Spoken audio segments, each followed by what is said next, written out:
क्रिस्त में प्यारे भाइयों बहनों, हम सभी 40 काल की यात्रा करते करते पहाड़ी की ऊंचाई पर पहुंच चुके हैं और आज प्रभु अपने वचनों के द्वारा हमें चुनौती देते हैं कि हम पूरी गंभीरता से अपने जीवन में जो भी अनावश्यक तत्व हैं, बुरे झुकाव हैं, बुरी आदतें हैं जो हमारे और ईश्वर के बीच के संबंध में बाधक बनते हैं, उन्हें दूर करें, अपने हृदय को साफ करें, अपनी सोच में नयापन लाएं एवं प्रभु के प्रेम को जीवन में अनुभव कर प्रभु के लिए जीवन जिए। आज के पहले पाठ में हम देखते हैं कि ईश्वर अपनी प्रजा इस्राएल के लिए 10 आज्ञाओं को देते हैं और अपनी योजना एवं प्रकृति के अनुसार उनके जीवन शैली को सारी मानव जाति के लिए उदाहरण स्वरूप पेश करना चाहते हैं। ईश्वर की आज्ञाएं विश्वव्यापी हैं एवं हमारे दिन प्रतिदिन के जीवन को व्यवहारिक रूप से पवित्र बनाने के लिए दिशा निर्देश हैं। और तो और ईश्वर के प्यार को अनुभव कर भाईचारा एवं ईमानदारी के साथ एक दूसरे के जरूरतों को पूरा करने का माध्यम है। इसलिए ईश्वर की सभी आज्ञाओं को मानना हम सबों के लिए बहुत जरूरी है, क्योंकि यह हमारे मुक्ति के लिए जरूरी है। जो तो हमारे मुक्ति के लिए विश्वास एवं कार्य दोनों जरूरी है। प्रभु यीशु पर पूर्ण विश्वास और कम से कम कार्य के रूप में 10 आज्ञाओं का पालन। विश्वास हमें अनुग्रह की स्थिति में रखता है, जबकि आज्ञाओं का पालन हमें पाप से बचाता है। जो ईश्वर को प्यार करता है वह ईश्वर की आज्ञाओं का पालन करता है। तो आइए हम ईश्वर की 10 आज्ञाओं को संक्षिप्त में वर्णन चिंतन करें। पहली आज्ञा, मैं प्रभु तेरा परमेश्वर हूँ। प्रभु अपने परमेश्वर की आराधना करना उसे छोड़ और किसी की नहीं। हम सोचते होंगे यह कितना आसान है एवं सरल है। हम यह भी सोचते होंगे कि मैंने तो कभी सोने के बछड़े के सामने घुटने नहीं टेके या दूसरे भगवान के सामने माथा नहीं नवाया, लेकिन हमने जरूर पैसों के सामने, अपनी मान सम्मान रखने के लिए दूसरों के सामने, अपने मोबाइल के सामने, अपने सुपर हीरो और हीरोइन के सामने जरूर सिर नवाया होगा। कोई भी चीज यदि हम उनके लिए अधिक समय देते हैं, वह हमारी सोच एवं हमारी शक्ति को नियंत्रण करने लगता है, वह हमारे लिए भगवान बन जाता है। हम निर्माता की आराधना करना छोड़ निर्माता द्वारा निर्मित वस्तुओं की आराधना करने में लग जाते हैं। और इससे बचने का एक ही रास्ता है, ईश्वर को अपने जीवन का केंद्र बिंदु बनाना। दूसरी आज्ञा, ईश्वर का नाम व्यर्थ न लेना। विश्वासों के लिए ईश्वर का नाम बहुत ही महत्वपूर्ण है, क्योंकि यह ईश्वर के साथ हमारी निजी पहचान को व्यक्त करता है। हम जिस प्रकार से ईश्वर का नाम लेते हैं, उसे यह पता चलता है कि हमारा ईश्वर के साथ संबंध कैसा है। इसीलिए हम ईश्वर का नाम उचित रीति से लें और निजी फायदों के लिए इसका प्रयोग ना करें। तीसरी आज्ञा, प्रभु का दिन पवित्र रखना, जिसे हम प्रत्येक रविवार को मनाते हैं।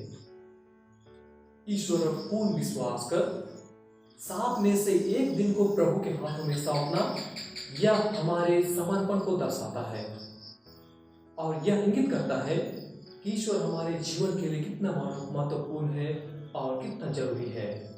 इस आज्ञा के पालन से हमें नई ऊर्जा और नई स्फूर्ति मिलती है।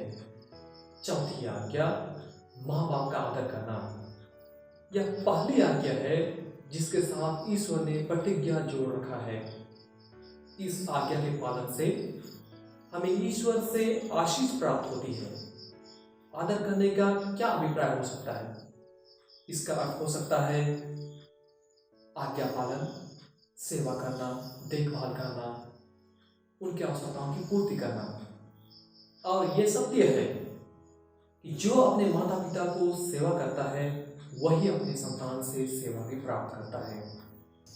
भले ही हम शारीरिक रूप से दूसरों की हत्या ना करते हो, किंतु हम अपने कटु वचनों से, अपने चुगली से, गपशप से मानसिक रूप से दूसरों का चरित्र हनन कर जीवन को बर्बाद करते हैं। इसीलिए इन दिनों हमें अपने शब्दों का चयन कर उनका प्रयोग करना चाहिए। व्यभिचार ना करना। विवाह बंधन में जुड़ने के दरमियान जब 2 शरीर एक हो जाते हैं और अपने जीवन के अंतिम क्षणों तक साथ रहने और साथ करार को निभाने का कसम खाते हैं, इसके बाद यदि इनमें से कोई अपने स्वार्थपन एवं वासना की पूर्ति के लिए उस विश्वास को तोड़ता है, वह दूसरे को एक वस्तु की तरह उपयोग करता है, दूसरे को धोखा देता है और टूटे हुए विश्वास को फिर से जोड़ना असंभव सा लगता है। भले ही वह रिश्ता जुड़ जाए, किंतु पहले की तरह पुनः वापस लाना असंभव होता है। आज इंसान वस्तु से प्यार करता है और इंसान को उपयोग करता है, किंतु इंसान को चाहिए कि वह इंसान को प्यार करे एवं वस्तु का उपयोग करे, दूसरों का आदर करना सीखे। चोरी न करना। हम विभिन्न रूपों से चोरी करते हैं। काम करते समय की चोरी, लेन देन में चोरी इत्यादि इत्यादि। हमें व्यक्तिगत एवं सामाजिक बयानों में ईमानदारी बरतनी चाहिए। कभी कभी हम दूसरों को पूरी कहानी नहीं सुनाते, आधी सच्चाई बताते, तथ्य को घुमाते हैं, झूठे मनगढ़ंत कहानी बनाकर दूसरों को बदनाम करते हैं। ईश्वर हमें किसी प्रकार के धोखाधड़ी के प्रति चेतावनी देते हैं। हम दूसरों के लिए पाप का कारण न बने। हम सत्य की खोज में लगे रहें, क्योंकि सत्य ही हमें स्वतंत्र कर सकता है। नवी आज्ञा, परस्त्री की कामना ना करना। छठी और नवी आज्ञा लगभग एक ही हकीकत को बयां करते हैं। 10वीं आज्ञा, पराये धन पर लालच ना करना। हम उसे पाने की आशा ना करें जो हमारा नहीं है। हमें याद रखना चाहिए कि यदि हम पड़ोसी के लिए गड्ढा खोदते हैं तो हमें 2 गड्ढे खोदने चाहिए, क्योंकि हम भी वही गिरने वाले हैं।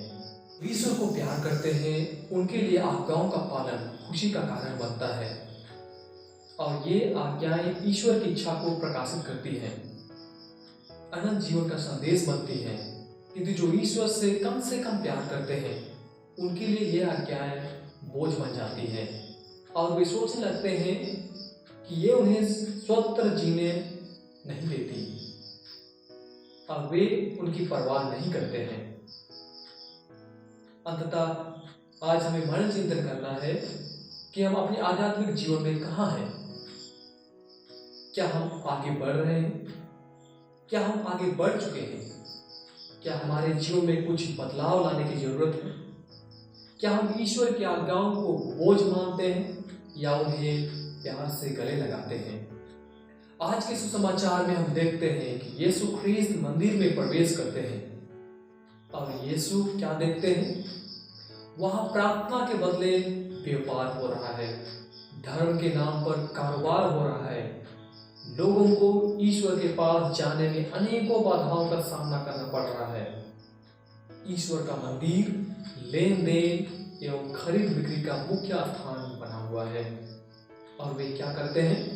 वे रस्सियों का कोड़ा बनाते हैं, मंदिर से उन्हें बाहर निकाल देते हैं जो वहां पर बाधक बन रहे थे और अपने हाथों से वे बेईमानी एवं भ्रष्टाचारी से मंदिर को आजाद करते हैं, यहाँ तक कि पशु पक्षियों को भी आजाद करते हैं। ये सभी घटनाओं को देखकर शिष्यों को धर्म ग्रंथ का कथन याद आता है, जहाँ लिखा है, तेरा घर का उत्साह मुझे खा जाएगा। हमारे लिए आध्यात्मिक रूप में इसका क्या अभिप्राय हो सकता है?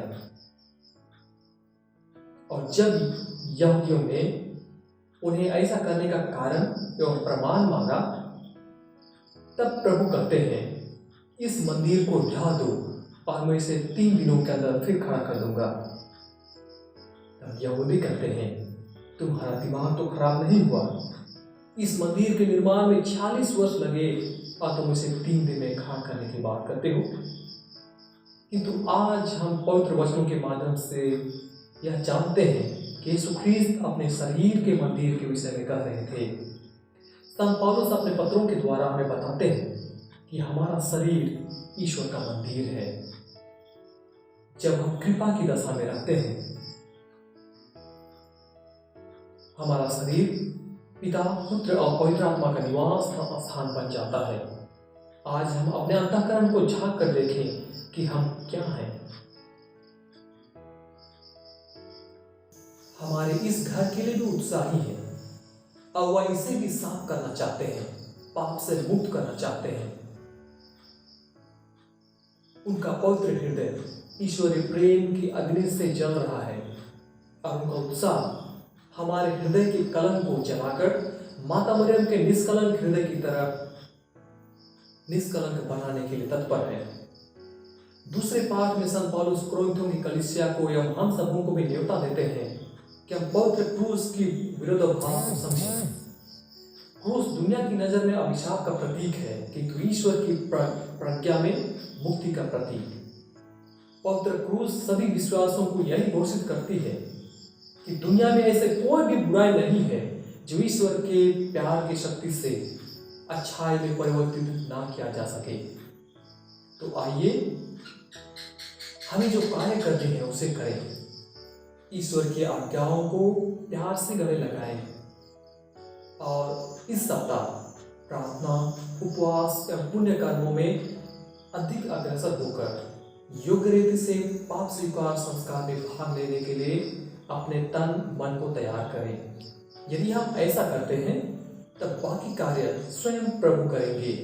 वे हमारे पापों को क्षमा करेंगे, हमारी कमजोरियां दूर करेंगे, हमारे हृदय को अपना निवास स्थान बनाएंगे और हमें संपूर्ण जीवन प्राप्त करेंगे।